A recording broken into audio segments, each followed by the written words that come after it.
Welcome to Represent NYC on MNN.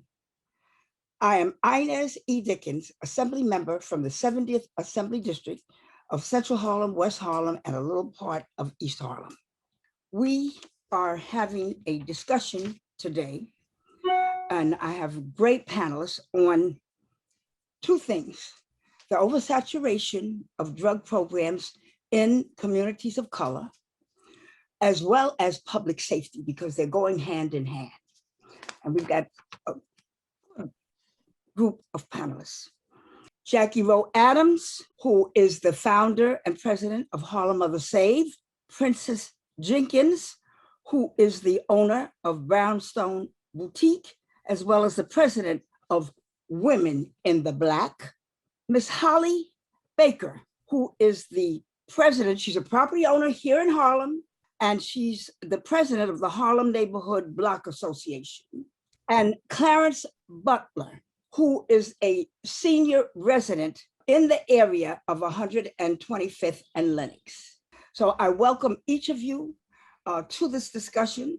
I welcome the public to listen in and to hear what our concerns are about our community and what the concerns have been for years. This is not a new concern to those of us that live in Harlem. So I'm going to start with you, Holly, because these treatment programs have been here for a long time. They've been here for, there's more programs coming in the last few years. I introduced a bill, by the way, to try to address the oversaturation of drug and treatment programs in a community, to try to prohibit additional programs being put. The bill is still being drafted. I expect a bill number, and I'm sure I'll have a lot of people that's supporting it. But Holly, you want to start, please, about what's going on, why we decided we needed to talk about this. And it's not about pointing fingers. We're not pointing fingers at anyone, at the people who are servicing, use the services, the constituents, nor are we pointing fingers at the programs themselves. We're trying to now come up with a solution. True.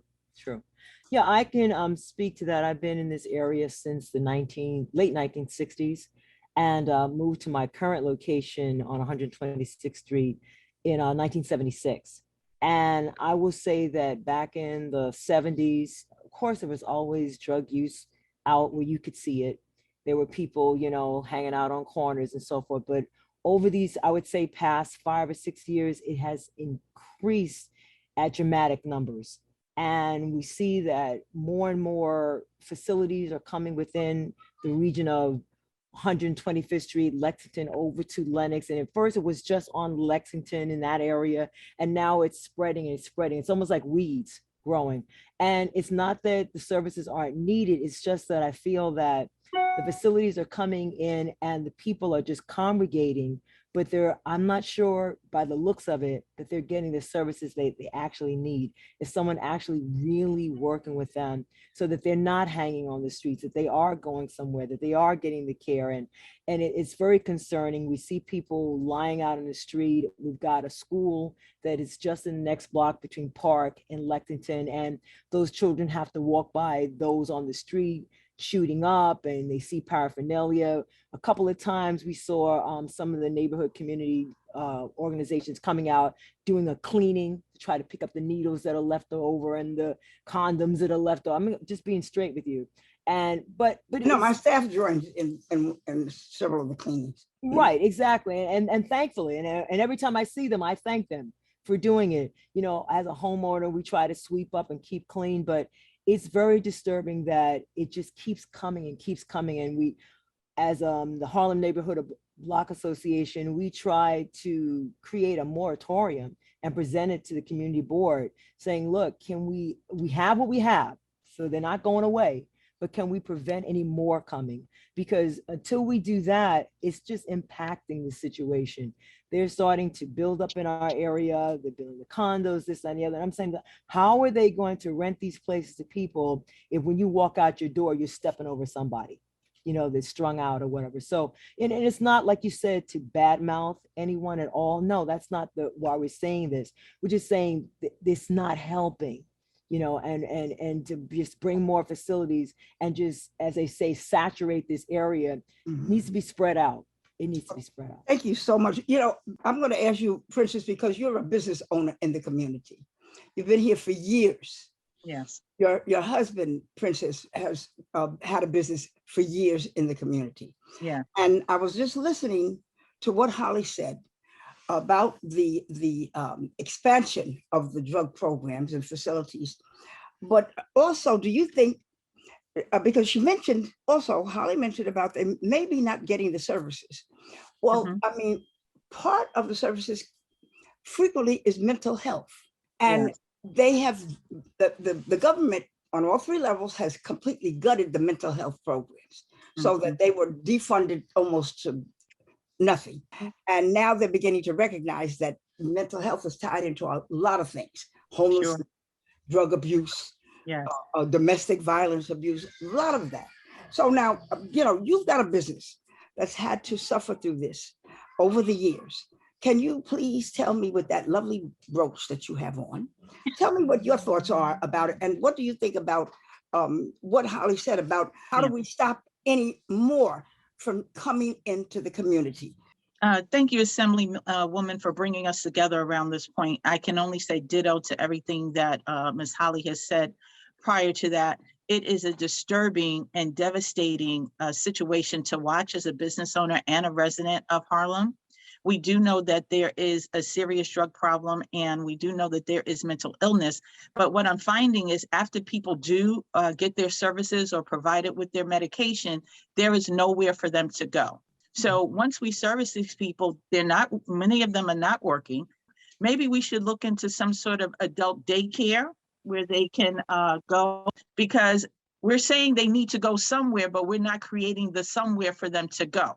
So we have to be proactive in saying, you've gotten your service, you've gotten your mental health. Now, what are we going to do for you until it's time for you to go home? And the only place that they can go and congregate is the street, which is why we see all the paraphernalia. I mean, we've gone to pick up human feces in this area, cleaning it up. I mean, it has really gotten bad. And we also find, that they're more aggressive. So they're more scary. And people are afraid to come and shop on 125th Street, which is the main corridor here. We need shoppers in order to stay in business. For me, I would rather put my mind around the solution of why they're congregating, where if we could be helpful in helping the community board establish some sort of adult daycare centers where people can maybe play chess, have a safe place to go, be able to wash up, etc. So those are the kinds of things that I am more interested in having a conversation around that would be more solution driven. Well, that's very interesting what you're saying. And in addition to that, you mentioned about that there's more aggressiveness seen in the streets, which goes to public safety, Jackie Rowe, and so there's a lot of things dealing with not just the drugs, but with the cure violence, anti-violence, the gun violence that we're experiencing in our community. Jackie, you've been doing this for a long time. You are a mother that lost 2 children to gun violence.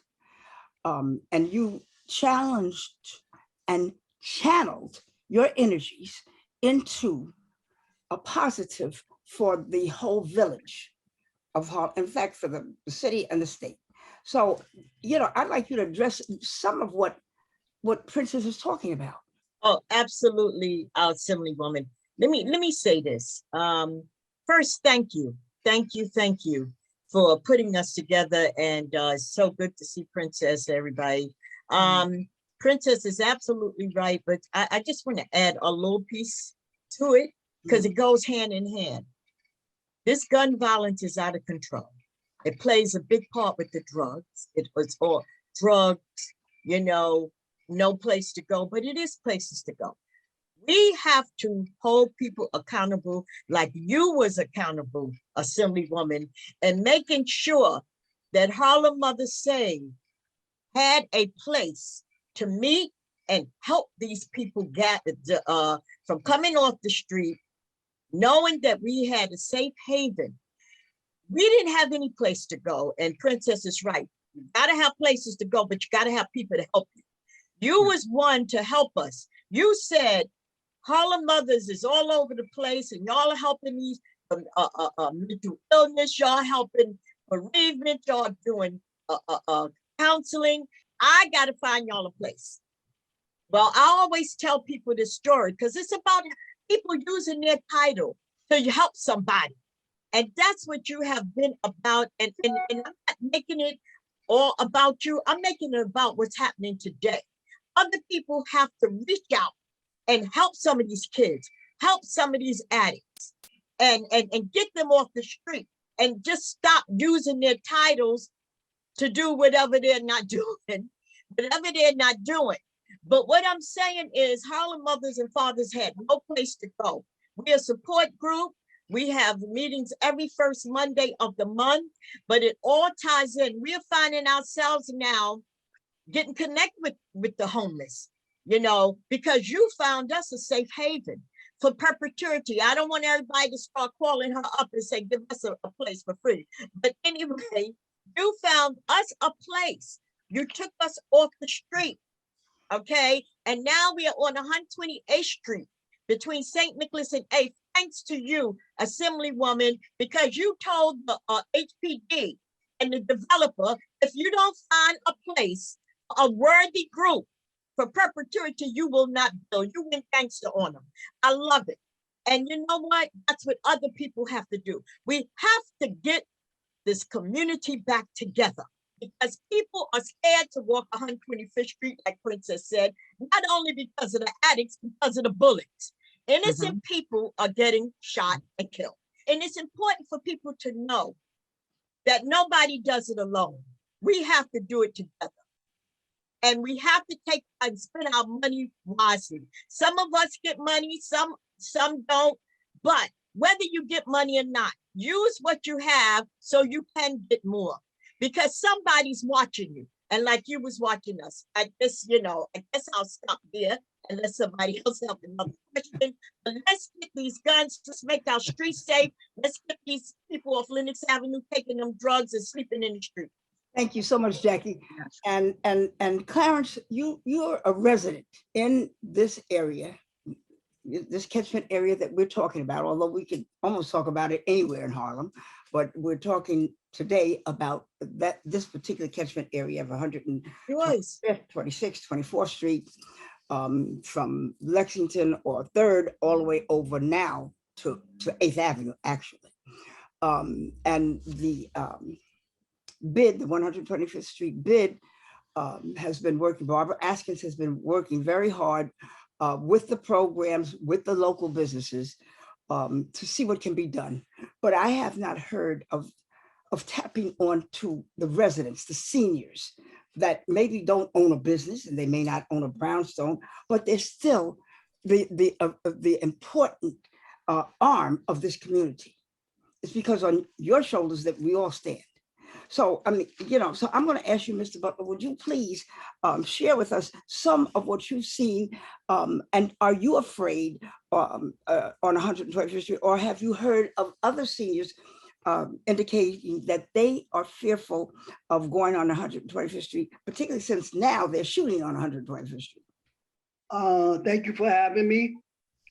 The seniors are definitely afraid. We go out every day, and it's like we have to get ourselves ready to go out to face the world, to face our neighborhoods, and it's really sad. And from day to day, it's bad to live fearful, and then with the pandemic. Plus all the violence that goes on in the neighborhoods. The drug use is truly out of control, as everyone here has stated.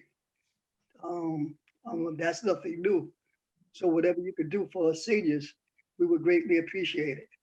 Thank you, Mr. Butler, for sharing that with me, because I do come over to your block, of which I didn't say which block it was, but I do come to your block, and I've been to your particular building. But there's one thing that tying all this together with all four of you, to me, and I could be wrong, and tell me if I'm wrong, security. Is there a security clause in these licensing with the government that there should be security to see that the person seeking help would be able to stay in the program, but a little more than just stay there. They would need to have brought programs in for education, maybe for technology. I'm sure if they did outreach to Silicon Harlem, that they would have been more than happy to come in and teach basic for high tech, so that they could learn to work the computer. Yes. That would prepare them for a job, because that's the jobs that's going to be available as we move forward in the future. We also could have basic, even reading and writing, because quite as it's not taught, and writing is not any longer taught in the schools. They only teach you where where how to press the buttons on the computer thing, and you ask a young person to write script, they have no idea what you're even talking about. So they could teach. Somebody might have a book inside of them that they need somebody to help them. So in saying that there needs to be security in the programs, based upon some of which Princess talked about, that there would be programs inside the program. Because what's happening now is they're sent over to Ward's Island, they spend the night, they get them up at 6 o'clock, make them leave and get on the bus and send them up to 125th Street in Lexington. I was standing there with a friend at 125th and Lexington and was attacked myself. And my friend jumped on the guy's back to try to help me, and he turned on her. And so I jumped on his back to get him off of her. And nobody helped us. I mean, it was just two women trying to get him off of us. And it wasn't like we were prepared to fight a big man. We weren't. Till finally a senior, by the way, came and joined in and stopped it. So I understand acutely. I'm very much aware. I was born and raised in Harlem, so I'm very much aware. But I was thinking about what Princess said, and I said, what about security? So that they cannot leave the program, but they've got to be fed lunch. Yes. They've got to be given dinner, and then they've got to be given something to do, not just playing chess, but something that might be educational that they can utilize when they get out of the program, because they're not in the program forever. I wasn't able to put that in my bill, where I'm trying to stop any more from coming in, not just to our community, but to communities of color across the state. But what about negotiating something like that? When all of you at one time or another sit down with the programs or sit down with OASIS, like Holly said, instead of pointing fingers, That's right. like she said, maybe we can make a suggestion that they might put in the budget, the additional money they need to feed them lunch and dinner. And it doesn't have to be filet mignon. I mean, it needs to be a balanced meal, but you can get protein from beans. That's right. There's all kind of ways that the meal doesn't have to be overly costly. But if security would be in there to keep them from leaving, but also giving them something to do, something to learn, because these are our people. So while we're fighting that battle, that's what I'm thinking, Jackie, while we're fighting that battle, because that's a battle we have to fight, because it's all tied into public, Right. it's all tied into violence. Absolutely. While we're talking about that, we need to also think about solutions. Absolutely. And Holly mentioned solutions. And that was something I thought about as I listened to Princess, that could be done where they're not just giving them something to do, but giving them something educational to do, that they maybe can be prepared for something in the future. Something like the Doe Fund does. What do you think about that, Mr. Butler? Please, share something with That me. would be a great idea. That's something that they truly need, something to do.